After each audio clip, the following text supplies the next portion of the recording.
Ekonom uchun baribir san'atga metan qo'yish kerak. Aka, toza benzin qayerda bor deb qidirib o'tirmiz. Endi sizga savol.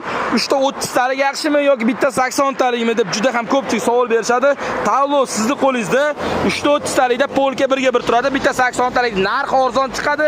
Kamiga ozgincha joy bo'ladi endi. Lekin zapaskani olishda ham bemalol muammo qolmaydi 80 talik. 3 ta 38 zapaskani olib bo'lmaydi, zapaskani ustiga chiqaraverasiz. Agarda sizda Kia Sonet avtomobili bo'lsa, o'zimizga olib keling. Har kuni uстановка jarayonini ko'rsatib boryapmiz.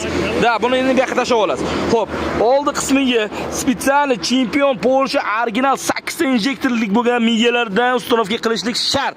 Va bu motorga maksimum ideal qilib, mana bu joylarni ham cho'tki havo so'rib qolmaydigan qilish kerak, farsungan joylar. Va suv sirkulyatsiya joyiga ahamiyat berib qo'yasiz. Alyumindan qo'yganmiz, plastmassadan emas, ish sifati yaxshi bo'lishi uchun mana shu alyumin va original xomutlar ahamiyat bering. Zavodskiy zanaytalar simlar payat qilib bo'lingan holatda zavod qilib uстановка qilib berdik. Bu videoni Kia san'atchilariga va Keddisi borlarga ham yuborib qo'ying. Volkswagen Keddiga ham ideal holatda uстановка jarayoni garantiyasini uстановка qilamiz. Qayta jihoz qaytarib qo'yamiz. Bu qo'ygan jihozlarimizga 1 yil garantiya beramiz. Ya'ni oldi jihoziga, balonga esa 15 yil. Tanlovda adashmaymiz, kuzatishga davom etamiz. Bo'la qayerdan keldingiz? Zomina. Pastda raqam qoldiramiz.